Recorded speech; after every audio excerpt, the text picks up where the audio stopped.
കർത്താവായിരിക്കുന്ന യേശുക്രിസ്തുവിൻ്റെ നാമം എന്ന പ്രഭാതത്തിൽ വാഴ്ത്തപ്പെടുമാറാകട്ടെ. ആത്മീയ ചിന്തകളിലേക്കുള്ള പ്രിയപ്പെട്ടവരെയും വളരെ സ്നേഹത്തോടെ സ്വാഗതം ചെയ്തുകൊള്ളുന്നു. ഉൽപ്പത്തി പുസ്തകം 3-ാം അധ്യായം 22 മുതലുള്ള വാക്യങ്ങൾ. യഹോവയായ ദൈവം മനുഷ്യൻ നന്മ തിന്മകളെ അറിയുവാൻ തക്കവണ്ണം നമ്മിൽ ഒരുത്തനെ പോലെ ആയിത്തീർന്നിരിക്കുന്നു. ഇപ്പോൾ അവൻ കൈനീട്ടി ജീവവൃക്ഷത്തിൻ്റെ ഫലം കൂടെ പറിച്ചു തിന്ന് എന്നേക്ക് ജീവിപ്പാൻ സംഗതി വരരുത് എന്ന് കൽപ്പിച്ചു. അവനെ എടുത്തിരുന്ന നിലത്ത് കൃഷി ചെയ്യേണ്ടതിന് യഹോവയായ ദൈവം അവനെ ഏദേൻ തോട്ടത്തിൽ നിന്ന് പുറത്താക്കി. ഇങ്ങനെ അവൻ മനുഷ്യനെ ഇറക്കിക്കളഞ്ഞു. ജീവൻ്റെ വൃക്ഷത്തിങ്കിലേക്കുള്ള വഴി കാപ്പാൻ അവൻ ഏദേൻ തോട്ടത്തിന് കിഴക്ക് കെരൂബുകളെ തിരിഞ്ഞുകൊണ്ടിരിക്കുന്ന വാളിൻ്റെ ജാലയുമായി നിർത്തി. മനുഷ്യൻ ദൈവം ഉണ്ടാക്കിയ ഏദൻ എന്ന് പറയുന്ന തോട്ടത്തിനകത്തായിരുന്നു ഒരു കാലഘട്ടത്തിൽ. ആ തോട്ടത്തിനകത്ത് പാർക്കുമ്പോൾ ദൈവത്തിൻ്റെ വ്യവസ്ഥ പ്രകാരം പാർക്കണം. ദൈവം പ്രമാണം കൊടുത്തിട്ടുള്ള പ്രമാണം അനുസരിച്ച് മാത്രമേ അവിടെ പാർക്കുവാൻ കഴിയത്തുള്ളൂ. പ്രമാണത്തിന് വിരുദ്ധമായി പാർക്കുവാൻ ശ്രമിച്ചാൽ അതിനകത്ത് വസിപ്പാൻ കഴിയത്തില്ല, പുറത്ത് തള്ളപ്പെട്ടു പോകും. ദൈവത്തിൻ്റെ വചനം പൂർണ്ണമായിട്ടനുസരിച്ച് ജീവിക്കുന്ന ഒരു ജീവിതമായിരിക്കണം. അങ്ങനെയുള്ള വ്യക്തി ദൈവത്തിൻ്റെ തോട്ടത്തിൻ്റെ അകത്ത് വസിക്കും. എന്തായിരുന്നു മനുഷ്യനോടുള്ള ദൈവത്തിൻ്റെ പ്രമാണം? 2-ാം അധ്യായം 16-ാമത്തെ വാക്യം. യഹോവയായ ദൈവം മനുഷ്യനോട് കൽപ്പിച്ചത് എന്തെന്നാൽ തോട്ടത്തിലെ സകല വൃക്ഷങ്ങളുടെ ഫലം നിനക്കിഷ്ടം പോലെ തിന്നാം, എന്നാൽ നന്മ തിന്മകളെക്കുറിച്ചുള്ള അറിവിൻ്റെ വൃക്ഷത്തിൻ ഫലം തിന്നരുത്, തിന്നുന്ന നാളിൽ നീ മരിക്കും. ഇതാണ് മനുഷ്യനോടുള്ള ബന്ധത്തിൽ ദൈവത്തിൻ്റെ പ്രമാണം, ദൈവം വച്ചിരിക്കുന്ന വ്യവസ്ഥ. നിരവധി വൃക്ഷങ്ങളും ഫലങ്ങളുമുള്ള ഏദേൻ തോട്ടത്തിൽ ഇഷ്ടംപോലെ മനുഷ്യന് ഭക്ഷിക്കുവാനുള്ള ഫലം അവിടെയുണ്ട്. അതെല്ലാം നിനക്ക് ഉപയോഗിക്കാം, നിനക്ക് ഭക്ഷിക്കാം. എന്നാൽ കർത്താവ് വച്ചിരിക്കുന്ന ഒരു കണ്ടീഷൻ ഇതാണ്: തോട്ടത്തിലുള്ള നന്മ തിന്മകളെക്കുറിച്ചുള്ള അറിവിൻ്റെ വൃക്ഷത്തിൻ്റെ ഫലം നീ തിന്നരുത്. ദൈവം തിന്നരുതെന്ന് കൽപ്പിച്ചിട്ടുണ്ടെങ്കിൽ നീ അത് തിന്നാൻ പാടില്ല. പോകരുതെന്ന് ദൈവം കൽപ്പിച്ചിട്ടുണ്ടെങ്കിൽ പോകാൻ പാടില്ല. നീ ഇന്നത് പറയരുതെന്ന് ദൈവം കൽപ്പിച്ചിട്ടുണ്ടെങ്കിൽ പറയാൻ പാടില്ല. ഇന്നത് ആഗ്രഹിക്കരുതെന്ന് ദൈവത്തിൻ്റെ പ്രമാണമാണെങ്കിൽ അത് ആഗ്രഹിക്കാൻ പാടില്ല. ആ വഴി പോയാൽ, അത് ആഗ്രഹിച്ചാൽ, അവിടെ നിന്നാൽ, ആ വാക്കു പറഞ്ഞാൽ നീ ദൈവത്തിൻ്റെ തോട്ടത്തിൽ നിന്ന് പുറത്ത് തള്ളപ്പെടുന്ന ഒരവസ്ഥയിലേക്ക് മാറ്റപ്പെടും. കാരണം ദൈവത്തിൻ്റെ പ്രമാണം പ്രമാണിക്കണം എന്നുള്ളതാണ്. ഇവിടെ പറഞ്ഞു, നീ അത് തിന്നുന്ന നാളിൽ നീ മരിക്കും. ഇപ്പോൾ ദൈവം വ്യവസ്ഥ വച്ചിരിക്കുന്നു, അതിന് വിപരീതമായി പ്രവർത്തിച്ചാൽ മരണം സംഭവിക്കും. എന്നാൽ മനുഷ്യൻ ദൈവത്തിൻ്റെ പ്രമാണം ലംഘിച്ചു.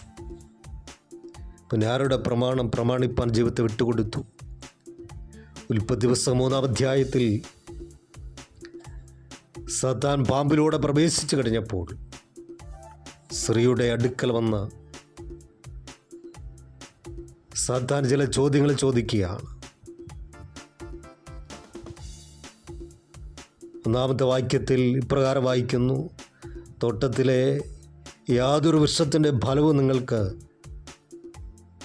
തിന്നരുതെന്ന് ദൈവം വാസ്തവമായി കൽപ്പിച്ചിട്ടുണ്ടോ എന്ന് ചോദിച്ചു.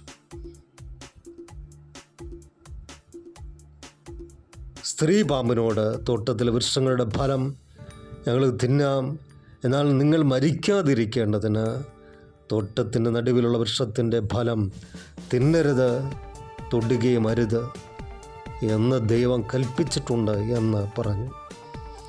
അപ്പോൾ പാമ്പിൻ്റെ മറുപടി, നിങ്ങൾ മരിക്കുകയില്ല, നിശ്ചയം അത് തിന്നുന്ന നാളിൽ നിങ്ങളുടെ കണ്ണു തുറക്കുകയും നിങ്ങൾ നന്മ തിന്മകളെ അറിയുന്നവരായി ദൈവത്തെ പോലെ ആകുകയും ചെയ്യും എന്ന് ദൈവം അറിയുന്നു എന്ന് പറഞ്ഞു. അപ്പോൾ ദൈവം പറഞ്ഞു, നിങ്ങളത് തിന്നരുത്, തിന്നുന്ന നാളിൽ മരിക്കും. പിശാച് പറയുകയാണ്, അല്ലെങ്കിൽ പാമ്പ് പറയുകയാണ്, അങ്ങനെയല്ല, നിങ്ങളത് തിന്നുക. നിങ്ങൾ തിന്നുന്ന നാളിൽ നിങ്ങളുടെ കണ്ണു തുറക്കും, നന്മ തിന്മകളെക്കുറിച്ച് അറിവുള്ളവരായിത്തീരും. അതാർക്കറിയാം? ദൈവത്തിനറിയാം. ഈ വാക്ക് കേട്ട് കഴിഞ്ഞപ്പോൾ ഇപ്രകാരം രേഖപ്പെടുത്തിയിരിക്കുന്നു, ആ വൃക്ഷഫലം തിന്മാൻ നല്ലതും കാണുവാൻ ഭംഗിയുള്ളതും ജ്ഞാനം പ്രാപിപ്പാൻ കാമ്യവും എന്ന സ്ത്രീ കണ്ട് ഫലം പറിച്ചു തിന്നു, ഭർത്താവിനും കൊടുത്തു, അവനും തിന്നു. അപ്പോൾ ദൈവത്തിൻ്റെ കൽപ്പനയെ, വ്യവസ്ഥയെ ലംഘിക്കുകയാണ്. ദൈവവ്യവസ്ഥയെ ലംഘിക്കാൻ പാടില്ല. എന്നാൽ മനുഷ്യൻ അത് ലംഘിച്ചു. കാണുവാൻ ഭംഗിയുള്ളത് കൺമോഹം. ഇത് മാത്രമല്ല അവിടെ പറഞ്ഞിരിക്കുന്നത്, തിന്മാൻ നല്ലത് ജഡമോഹം, കൺമോഹ ജീവനത്തിൻ്റെ പ്രതാപം അവിടെ മനുഷ്യനിലേക്ക്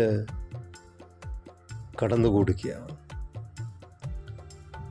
അപ്പോൾ ദൈവത്തെ വിശ്വസിക്കേണ്ട സ്ഥാനത്ത് ദൈവത്തെ അവിശ്വസിക്കുകയും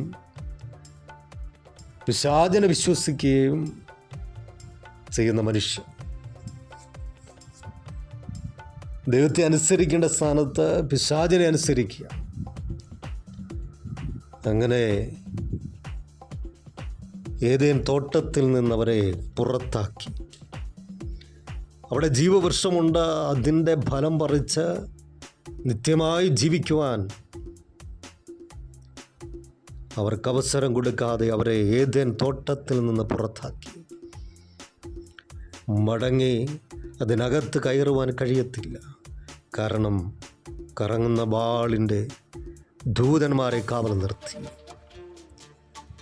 ദൈവത്തിൻ്റെ തോട്ടത്തിനകത്ത് പാർക്കുന്ന ഒരു വ്യക്തിയാണെങ്കിൽ ദൈവപ്രമാണം പ്രമാണിക്കണം. ദൈവപ്രമാണം പ്രമാണിക്കാതെ ദൈവത്തിൻ്റെ തോട്ടത്തിനകത്ത് നിൽപ്പാൻ കഴിയത്തില്ല. ക്രിസ്തുവിൻ്റെ മണവാട്ടി സഭ ഒരു തോട്ടത്തോട് ഉപമിച്ച് ചിന്തിക്കുമ്പോൾ, ആ സഭയാകുന്ന തോട്ടത്തിനകത്ത് പാർക്കണമെങ്കിൽ സഭയുടെ നായകനായ ക്രിസ്തുവിൻ്റെ പ്രമാണം പ്രമാണിച്ച് അവിടെ പാർക്കണം, അല്ലെങ്കിൽ തള്ളപ്പെട്ടു പോകും. ക്രിസ്തുവിൻ്റെ സഭയെന്ന തോട്ടത്തിനകത്ത് പാർക്കുക. നമ്മെ തന്നെ ഏൽപ്പിക്കാം യേശുവിൻ്റെ നാമത്തിൽ തന്നെ. ആമേൻ.